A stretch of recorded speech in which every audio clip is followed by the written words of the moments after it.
I'd like to begin by asking about the new internal documents obtained by the committee.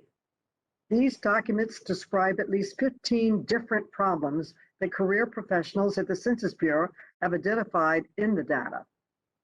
They also show that career staff have warned the Trump administration that complete and accurate data will not be ready until late January or early February. As I explained earlier, the Trump administration did not want us to see these documents, but we were able to obtain them nevertheless. I understand that our witnesses have now had an opportunity to review these documents, so I'd like to start with a simple question, which I hope you can answer with a yes or no. If the administration disregards these data problems and rushes to submit census data before these problems are fixed, would you have a high level of confidence that the data is complete and accurate as required by the Constitution? Mr. Salvo, yes or no? I can't hear you. No. Okay. Mr. Santos, yes or no? No. Mr. Mim, yes or no? Not until they're fixed. No, ma'am. Okay, Mr. Santos, I'd like to ask about a specific problem described in document 1. Number 1. In this document, career staff identified a data error that could result in skipping records for people who were counted in group quarters, such as college dorms, nursing facilities, and military barracks. Career staff warned that this impacts more than 16,000 records, and if not corrected, quote, may result in undercounted persons, end quote. Mr. Santos, why is it a problem to undercount people in group quarters? What is this about? Well, group quarters represent individuals in situations like nursing homes, college dorms, homeless shelters, and the sort. It's important to count them because they are residents of the United States, and the Constitution requires the Census Bureau to count individuals who are residents. And with that, it's not surprising that the Census Bureau has encountered a problem with group quarters, since the group quarters enumeration was disrupted during the pandemic. So I am not surprised at all that roughly perhaps half of the list of problems that have been revealed thus far are related to group quarters. Undercounting results in underrepresentation. It results in fewer federal fund allocation. It results in an inability to properly plan in urban and rural areas. So we simply can't let that happen. And I encourage that the Census Bureau, as I said, be allowed enough time to sort all of this out and to do the best job it can to come up with the most accurate counts that it can. Thank you. Mr. Salvo, also in document 1, career officials identified another error affecting about 46,000 records from people who filled out paper questionnaires in 9 states. The career staff wrote, and I quote, "If this error isn't corrected, demographic data for persons will be missed and may impact the final population counts," end quote.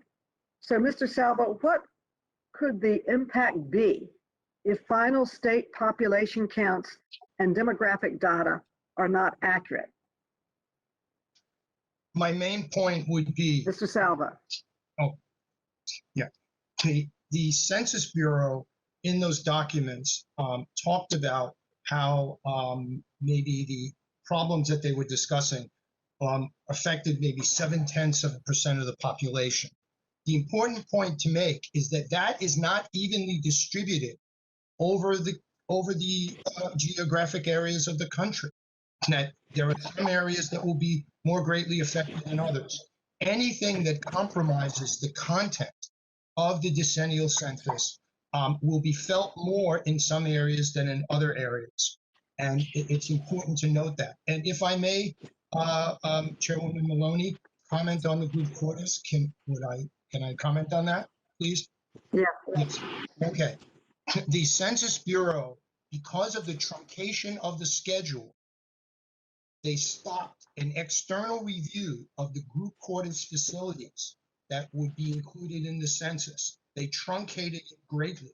That's the first point. And the second point is there are some jurisdictions in this country with large numbers of GQs or group quarters that define who they are. And it's a distribution that affects some areas much more than others. But insofar as your question on content goes, we are very concerned that the truncation of the schedule, less time in the field to get those answers, has caused the Census Bureau to push their enumerators to a point where, frankly, we've compromised the data itself. And that's what the metrics that the American Statistical Association has promoted. That's what it gets at. And that's not in the memo, okay? That's not in the memo. We need to go beyond the memo, the quality of the data that they have, quote, corrected. Thank you. Thank you. Mr. Mim, let me ask about the last page of document number 1, where it lists considerations and risks. In the final bullet, the career staff set forth a stark warning. They explained that they are working on a comprehensive patch with more than a dozen individual patches to address all these problems. But then they say this, and I quote, "If the sequencing of patch deployment isn't executed properly, it may result in other data anomalies," end quote. Mr. Mim, in other words, if they try to rush this, they could aggravate the process and result in even more problems. Is that right? Mr. Mim. Yes, ma'am. There's two actually concerns that we have, and I think that are shared by the Census Bureau. One is the rushing, as you mentioned. These patches have to be put in place. They have to be tested, and then you have to see whether or not you have to do the comprehensive fix to see whether or not they all work together. And we're still talking about the first stage of the data processing. There's other stages yet to come before the apportionment data comes out. The Bureau is certainly going to be looking at that. We know from history that they can expect that there will be additional anomalies that will show up there. The expectation, of course, based on history, is that they will be fewer and less significant.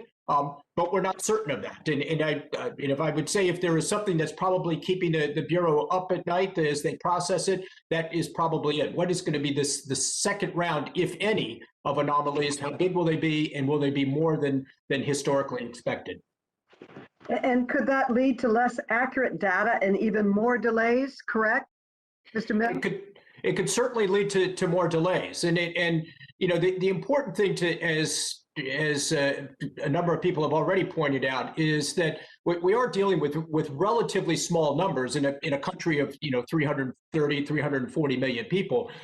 Yet the small numbers are what turn the last congressional seat. In 2000, for example, the last seat was determined on a population difference of less than 1,000 people. In 2010, it was less than 16,000 people. Now, I don't want to imply that all of these problems are that concentrated that they're going to turn one seat, but rather it's small numbers do have a big impact at this point in the census. Thank you. Clearly, the data errors in these internal documents are significant and widespread, affecting all 50 states. They must be fully addressed by career experts, and our committee must be given the documents we requested in order to verify that these errors have been fully addressed. I thank all of the witnesses, and I'd now like to call on Mr. Massey.